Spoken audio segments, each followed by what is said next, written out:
ladies and gentlemen, and welcome to the second episode of the Wednesday show. I'm KoreanBBQ, and with me, as usual, is my co-host Woodshrew. What's going on, Shrew?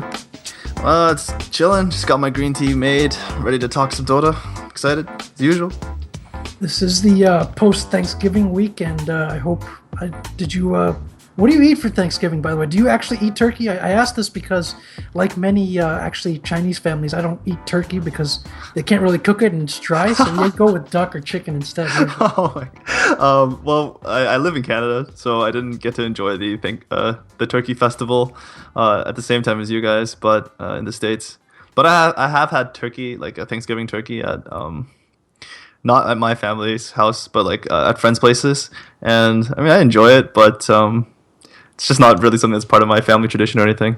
What about you? We're not here to talk about Thanksgiving too much, but your Thanksgiving, as I just recall now, was actually last month, right? So yeah, it's a little bit different, but yeah, it's been good. A lot of food, and ready to kind of just go back to being a normal person again. So with that, let's start with just some news, I guess, on the post-Frankfurt reshuffle. I don't think we were expecting a whole lot of seismic activity, so to speak, but I think it's been pretty quiet. Most teams have basically announced that they're going to keep their rosters with one notable exception. So what do you think about what's been happening post-Frankfurt? And with, of course, I think December 8th being the deadline for teams to lock their rosters, there really isn't a whole lot of time to like experiment and then try out new lineups. Yeah, I think like last holiday season, before like the implementation of roster lock periods and as well as the major system, last year there's a lot longer like kind of layoff and downtime that tournament organizers sort of just it was just a very logical time to take a break. I think it was almost like a 2-week period, 2.5-week period, maybe even 3 for some regions, and that gave like a lot longer time for players to sort of I don't know, not like conspire, but at least just to reach out and kind of touch base with people that they're interested in teaming with. But this time around, it's like bang, bang, bang. We were just getting right back into it after the Frankfurt major, and so there just isn't that much time to give a very long pause and to kind of stir things up. So go ahead and take us into like the shuffles that did happen and touching on the teams that disbanded, right? Okay, so Digital Chaos, who are playing tonight, by the way, in the Canada Cup, so a chance to see a new lineup in action. They ended up picking up 1437, who I believe was the captain for Cloud9, and actually I think he's going to be the captain for the new team as well. So nice.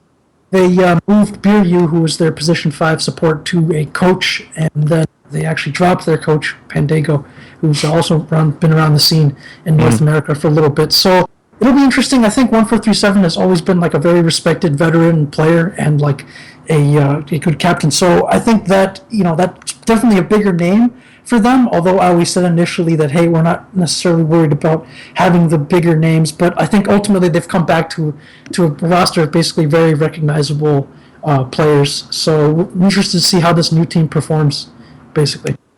Yeah, for sure. I was really excited to kind of follow the Biryu kind of experiment, I suppose, picking up like a relatively inexperienced, in terms of professional experience, support player to sort of lead the team as an in-game shot caller and also to play support.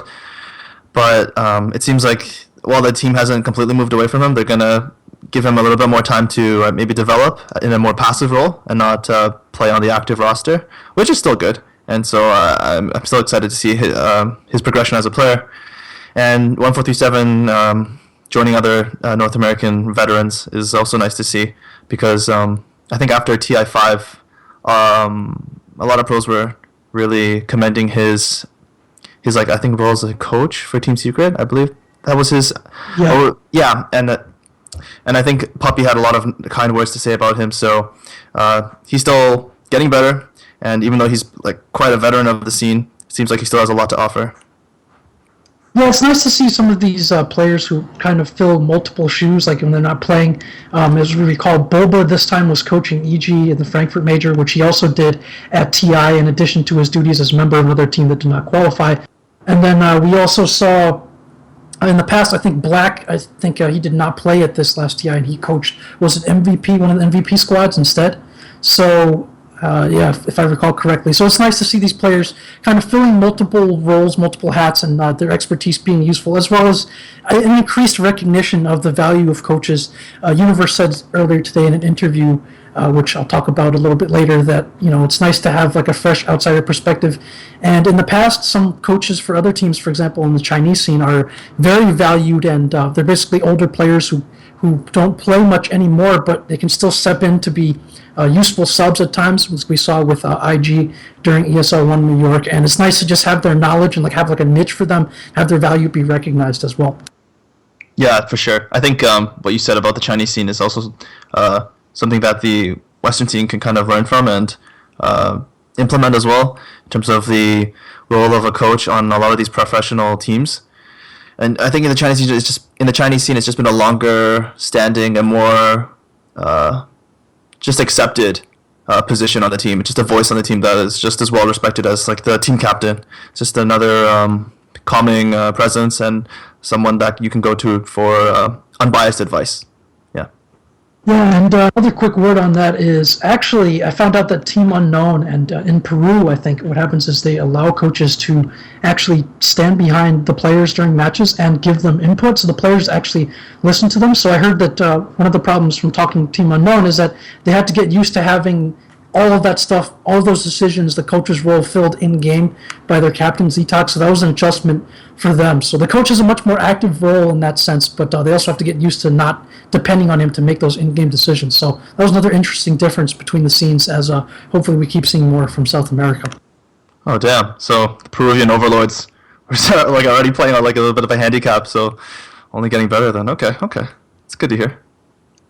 Yeah, and just some other news and notes, I guess, from the reshuffle. So Cloud9 disbanded after basically kicking Ritsu immediately after Frankfurt, just waiting for the tournament to be over before they could remove him. But some old names that always seem to have kind of a revolving door of rosters in North America. Complexity basically ends up reforming together with Swindle Melons and Z-Freak, some familiar names, and Hanskin. They added Chessie and Limp. So a couple other, as we mentioned last week, high MMR players and people with some level of experience and accomplishment. So Complexity back on the map, and I think in their first few matches they've shown some pretty good strength out there.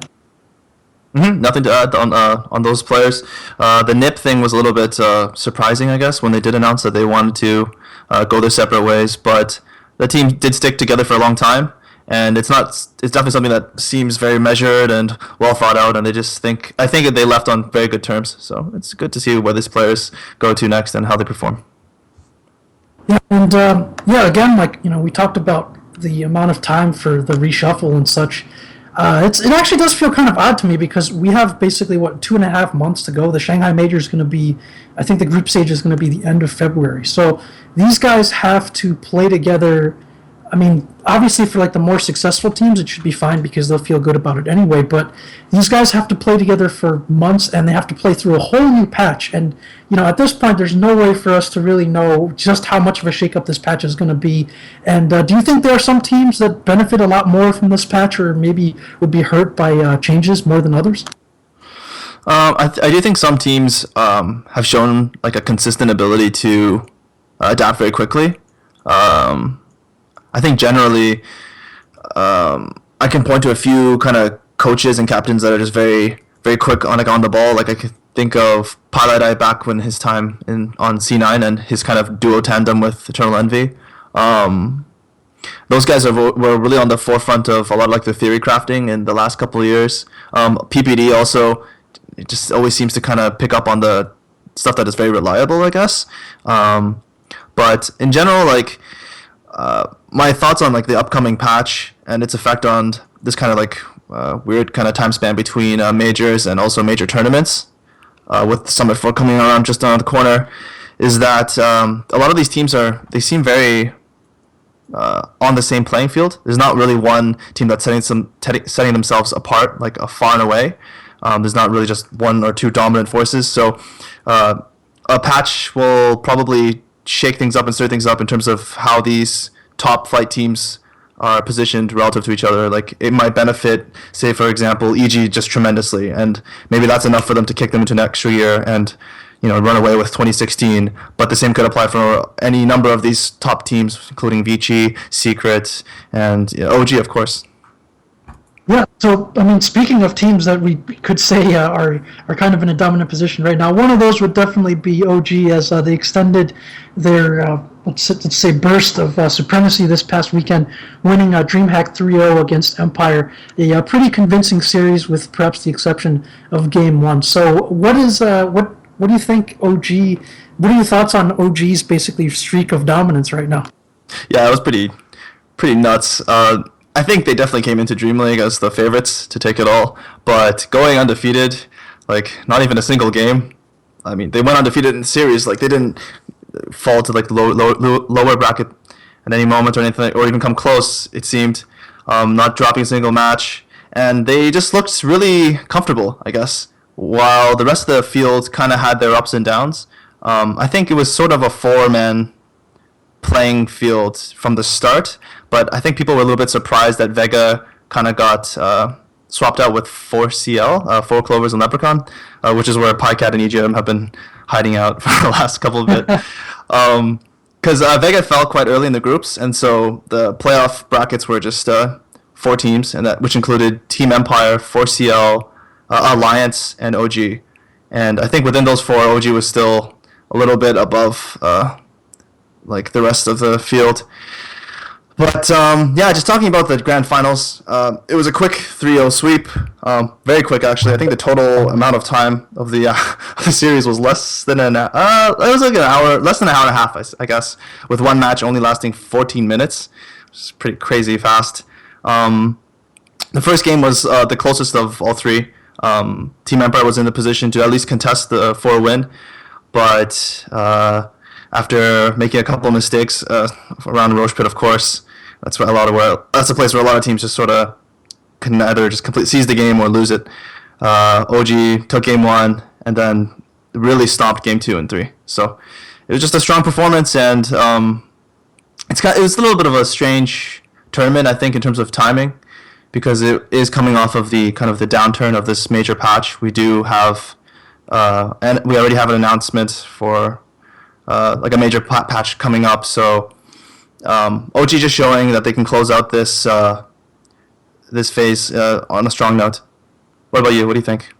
Yeah, and speaking of Empire, team that ended up playing OG in the finals, they are undergoing a bit of a change themselves, as Phonic played for them in that tournament, is going to keep playing for them, at least for now. And then the announcement came that Havost will replace Silent, I believe, as the carry player. So the couple old Navi hands basically shifting into place for them. And we'll talk about Navi in just a little bit, but it'll be interesting to see how this new roster performs. I think of the teams that we're seeing as particularly strong, they're probably one of the few here that actually chose not to stay put and make some changes and try to reposition themselves.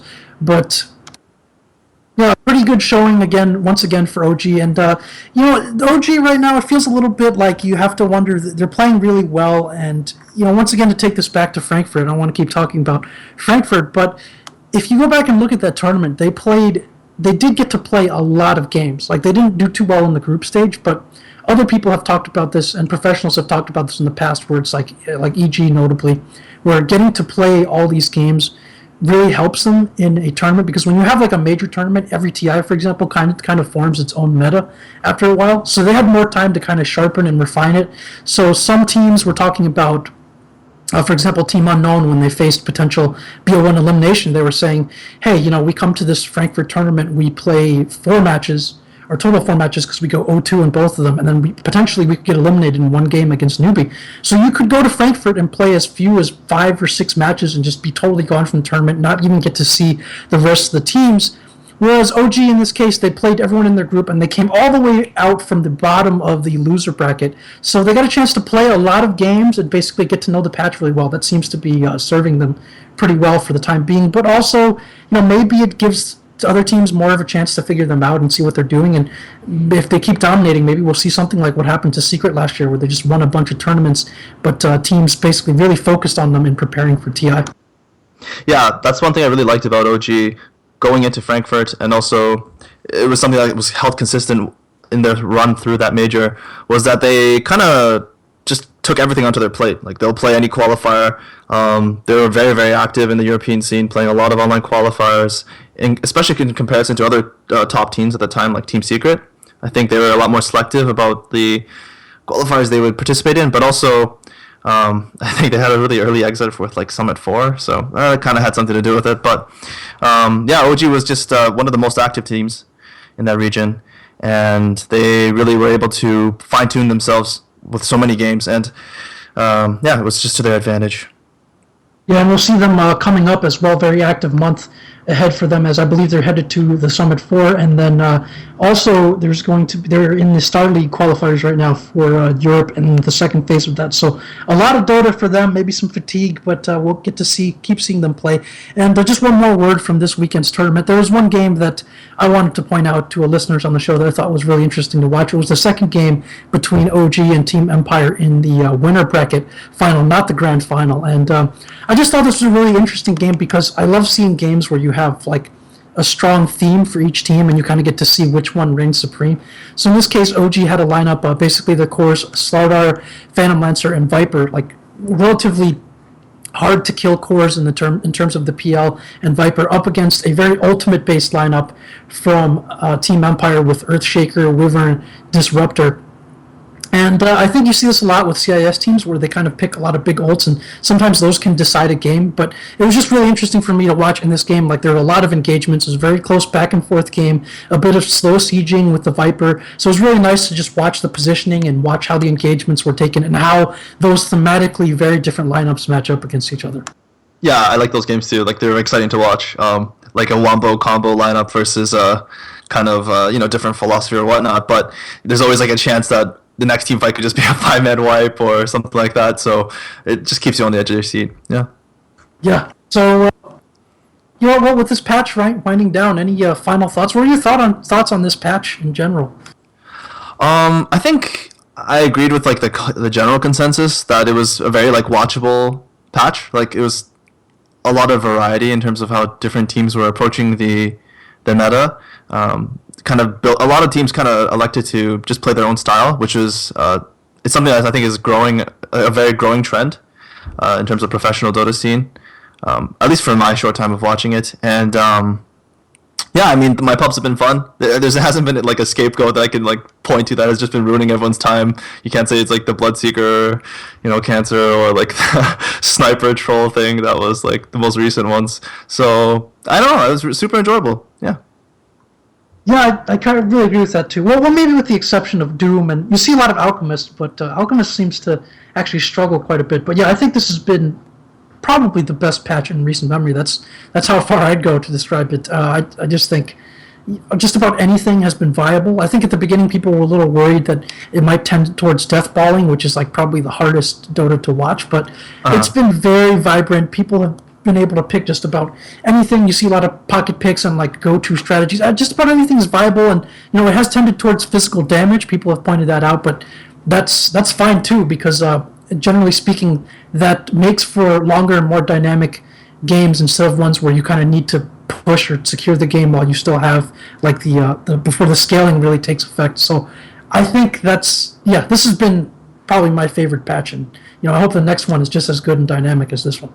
Yeah, and even though you brought up like the Doom and the Alchemist, the nice thing about those two heroes is like, even if you pick those heroes in pubs, you're not even having fun.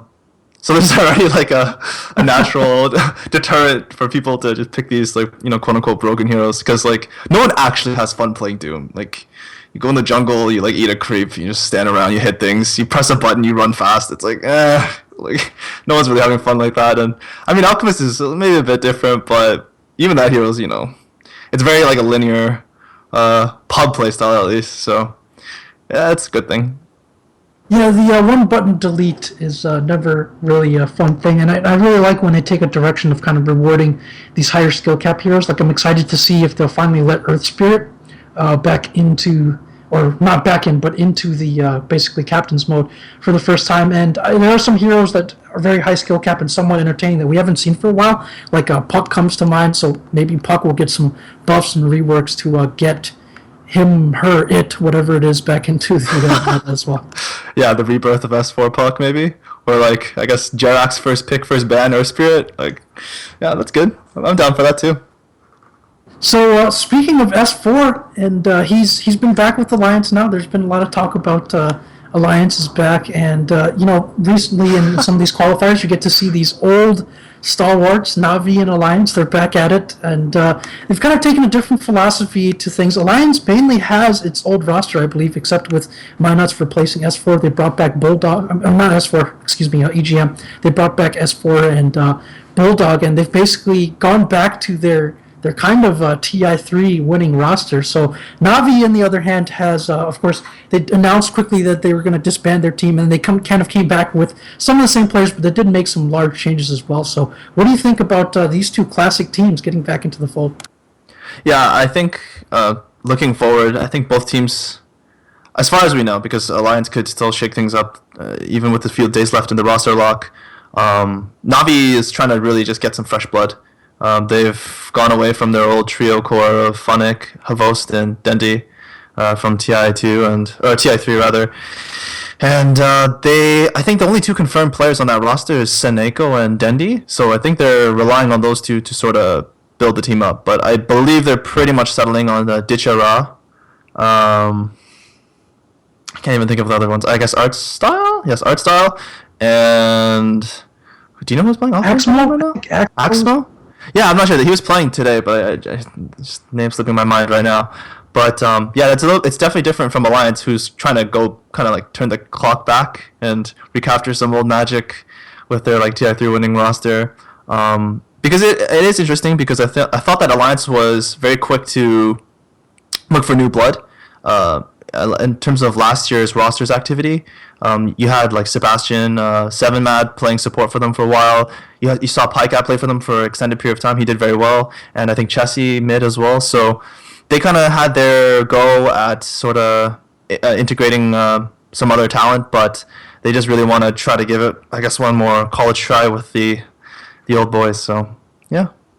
Yeah, they shifted through a lot of players very quickly, and it's nice to see Didjara, who was probably one of my favorite players on Power Rangers for a while, be able to find himself a fit. And of course, speaking of fits, OD Pixel kind of lost his shit today during that Ember performance. So that was really nice, and Na'Vi getting that huge win over OG in the Star Ladder Phase 2 qualifiers. So yeah, hopefully Na'Vi becomes relevant again, and Dendi, one of the most popular players in the world, hopefully gets back onto that stage. Yeah, like the Dota world is happy when Na'Vi's doing well. Like the game will be healthy if Alliance and Na'Vi are doing really good as well. Like I think the Alliance fan base is just like huge Swedish following, right? So and Na'Vi is like the face of the CIS. So if those two teams are doing well in this next patch and this next sort of season, then I feel like the fan base is just gonna get more rabid and kind of show up, because they've all kind of been dormant and in hiding for a while. It's like hard to wear your Na'Vi shirt when they're like, just getting completely dumpstered in the lower bracket. Hard to, I mean, I guess the Alliance fans are still very vocal, right? But regardless, we're all just waiting to start, cheering Na'Vi in the stands again. So, yeah.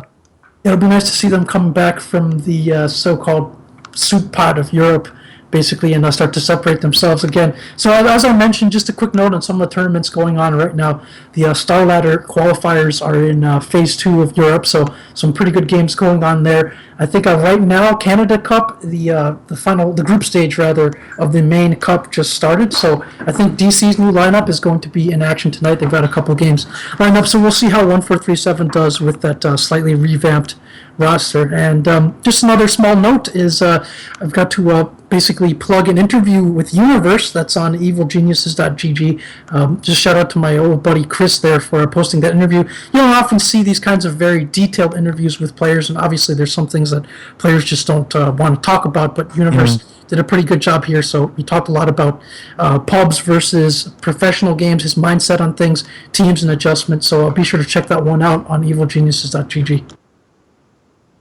Yeah, so I skipped through it like before the show started, and looked like there's a lot of good content there, so I'm definitely giving it a read afterwards. All right, so I think it's time, Shrew. I think it's time. I think without I think without further ado, it's time to skip to our main course, the turkey of our podcast for tonight, and it is going to be we're going to talk about Loda Lewis. Rumble in the jungle, dog. Oh man. I mean, you want to set this? You want to set the table for us? You want to say say grace or? Well, I had not really wanted to talk that much about this, but on the sub right now, it's the first story. There's the stream that he was doing actually that had a couple thousand people tuned in as basically Lewis was answering some questions there with Destiny and Old Hand from StarCraft 2, and this has become. Well, this may be a bigger story than it should be, but, you want to go ahead and just talk about what you've heard and what your thoughts are on it? Yeah, sure. Basically, apart from what actually happened, which has been well documented, some stranglehold, some strong words, some signs that are, weirdly sexually suggestive. I don't really understand that part of it, but we're kind of in the aftermath of what happened, and everyone is sort of had their parting shots or their final say, and Dream League's finalized their standpoint on all the controversy, and they've gone outright and just said, you know what, Richard Lewis is not going to be part of any future events with this company moving forward, as far as the majors are concerned. So as a CS:GO personality, and that video game of course also has a major system implemented with ESL and Dream League now publicly stating that they don't want to be involved with hiring Richard Lewis to cover their events. I think that's a pretty big blow for his amount of the exposure for his personal brand, and it was a kind of a difficult thing to watch unfold on social media, because it definitely wasn't a very clean or gracious sort of controversy, because Richard Lewis kind of went out guns blazing, guns firing, even after kind of being painted as the victim, the villain early on in the story. He still wanted to stand up for himself, and he had his little posse of guys getting their 2 cents in constantly, and he was retweeting everything, which was just not even really helping the situation. Whereas Loda kind of went dark on his Twitter, I think, after releasing photos of the injury, of saying quotations. But Richard Lewis today, I think today he released an article on, I can't remember the website, but it basically detailed his perspective on the events, and I had a lot of issues with his perspective, but I do want to hear your thoughts just in a general sense before we get into his final statement. All right, so I'm just going to circle back around real quick to, just on a personal level, I never heard of Richard Lewis before this incident. I had no idea who he was, and, only through this incident I start to learn of some of his contributions in the CSGO community. I think he exposed, a match-fixing scandal, and it was kind of related to that because I think what happened is, and Reddit has the chain of events summarized much better and more succinctly than I can with images, but he's made what he claimed to be kind of an inside joke with a sign with a CSGO streamer's mom, and instead the words that he used may have been taken as kind of a dig at Kelly, who is the manager for Alliance and self-proclaimed team mom of Alliance, who I had a chance to meet very briefly in Frankfurt. She and Loda, first impressions are pretty cool. But anyway, so as a result of that, she took issue with it, and that kind of got Loda involved, and I think the two had a shouting match. I think Kelly and Lewis backstage at DreamHack, and then that's when basically Loda got very close to Lewis, according to him, got up in his face, and that's when Lewis basically tried to strangle him before they were separated and the police were involved. So that's basically the rundown of events. Everyone's had a bit of a different perspective on things, and actually someone just came out, Hellspawn, I think he is pretty high up in the hierarchy, came out and basically gave his perspective on what happened, which is basically that, Loda, got close. I mean, obviously when you say on Twitter that you're going to you're upset, you want to defend your girlfriend, of course, you're going to go after someone. You're not going over there to, like, say nice things to them. At the same time, though, the escalation, just my initial perspective is that this could have been de-escalated so easily. I mean, Lewis could have either apologized for a joke or said, hey, you know what, it wasn't directed at you, or, just relax. Instead, it just got ugly really fast, and I mean, other people got involved. Envy got involved, shots were fired at Envy.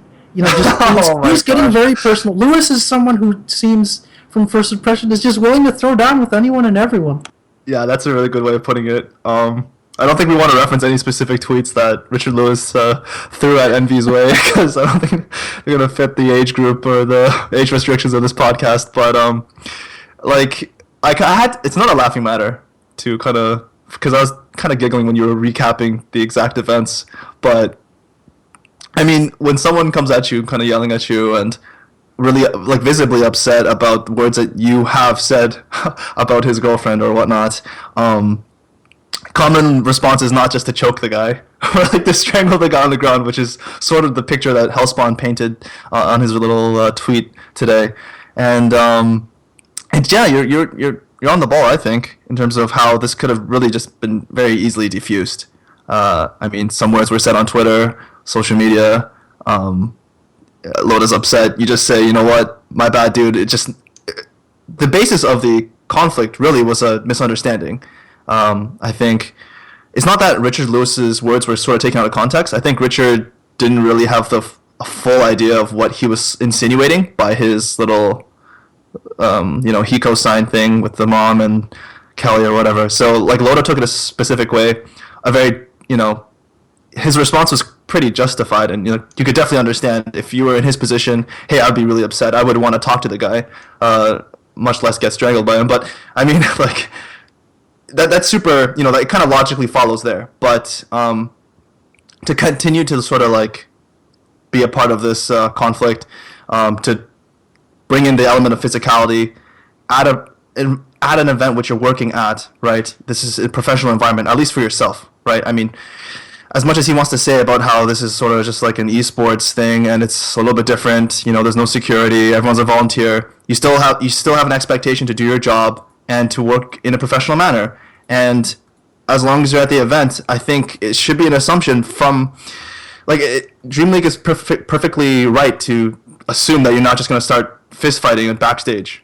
Like, I think that's okay to assume, right? And so obviously things got out of control really quickly. And I do agree with Dream League's position I think it was, like, appropriate for what happened. As for the things that he said about how, like in general, like, the tone of his little statement that he put up on his website that he writes for, it was, like, very unapologetic. I don't know if you kind of read it over, Jack. Did you get a chance to look at it? No, I did not actually look at his statement, but I'd heard basically the same thing that, and I did watch a bit of the stream actually before this, and yeah, I mean, he doesn't seem to feel that he owes anybody an apology, and kind of just saying that he did something that was kind of logical of the situation he was in. And if we try to take his perspective here, I mean, someone approaches you, gets very close to you, it's obviously an aggressive act, and the point that Destiny was trying to make on the stream was that, hey, if you say stuff to someone and then you say that you're going to confront them, then it's kind of, again, it's like, nobody was really de-escalating that situation. So there's responsibility there from both sides. At the same time, though, I think, again, here's what made me uncomfortable in even talking about this is someone who, as far as I know, has not contributed anything to the Dota community. Like, he really has not given anything of value to the community, and this has kind of become, like, such a defining thing maybe for his career because of DreamHack's decision and because of all the people who have I don't want to say hornet's nest, but people who otherwise would not have been involved or really even cared about this, just kind of stepping in. And I don't know, you could say it's pitchforks if you want to defend Lewis, or you could say that this is something that he really should not have done, and just is maybe in a trend of combativeness and generally just being unapologetic. And I mean, you could go either way on this, but I kind of feel like nothing was really gained or lost here because this person doesn't really contribute anything to the Dota community, but he became just so relevant all of a sudden. And Yeah. you know what? This leads me to this Oscar Wilde quote about how it's like the only thing in life worse than being talked about is not being talked about. So, maybe in a sense, like this is someone who, from his tweets really likes to get into it and share jabs with people. So maybe this, helps. It doesn't help him in terms of DreamHack and that esports setting, but it helps build his brand maybe, and like people in the sense of like those who follow mainstream sports like Stephen A. Smith or Skip Bayless or something. Controversy is attractive in its own way. Yeah, and that's sort of what worries me about this entire situation, because I don't want this. It's unfortunate, but there is a chance that this sort of thing kind of reaffirms his followers, and it's like, man, this guy's so real, ready to throw down in the back with your boys, and it's just like, if this kind of keeps his following, I don't know, strengthened or whatever, it's sort of ugly, because it doesn't paint this community, doesn't paint our our esports scene in a good light. Like, no one really wants to read this kind of article, flipping through the newspaper or flipping through some online news websites, right? It's just, it doesn't really benefit anyone, and if this guy kind of comes away with it, for the better, unfathomably, it's going to leave a kind of sour taste in my mouth. And that's just my personal opinion on it. Yeah, so I mean, I think in the end for Dota, nothing gained, nothing lost, and I don't want to claim like I know him or understand him or anything, but it's as an esports journalist, which he proclaims himself to be and has helped, it's not really, it's kind of hard, right? Because people often don't have a lot of incentive to talk to you, and like the fact that this guy has reported on stuff that has been helpful to the community, I hope that can continue, and that he keeps his place doing that regardless of what game it is. I mean, a match fixing scandal is pretty serious, so I'm glad that he was able to make contributions in that regard. And you also have to be thick-skinned in a sense, just because like you need a certain level of hardness and like self-belief to navigate this kind of Wild West esports environment and be able to get information and stories and people to talk. It's not the easiest thing in the world, and you need a certain level of just putting yourself in the picture and like ego. So I think that kind of comes to territory for Lewis, but I think, on some level, maybe he probably recognizes that maybe he shouldn't have gotten into it as much as he did, or even like a simple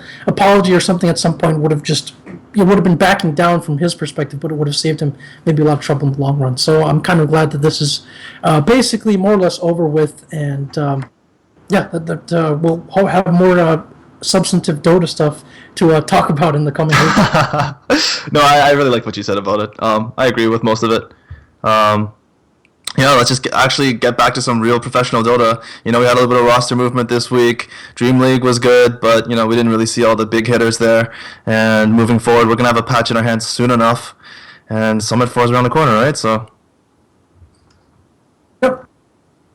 So I actually think that's going to do it for this second episode of our Wednesday podcast. We're still looking for a name, actually, for the podcast. So if anyone has suggestions on Twitter or in the chat, feel free to let us know, because we need to find something that's good and catchy and is a bit beyond our imaginations at this point. So looking forward to see what you guys have out there. We'll settle on one sooner or later. And, before we go, I'd like to mention a few things. First of all, thanks to Defense of the Patients for having us here in this setting. And if you want to check out our website, it's Defense of the Patients. That's defense with an S, and .com is our website. And of course, you can find Defense of the Patients on iTunes as well. On Twitter, you can follow Defense of the Patients at DOTP_show.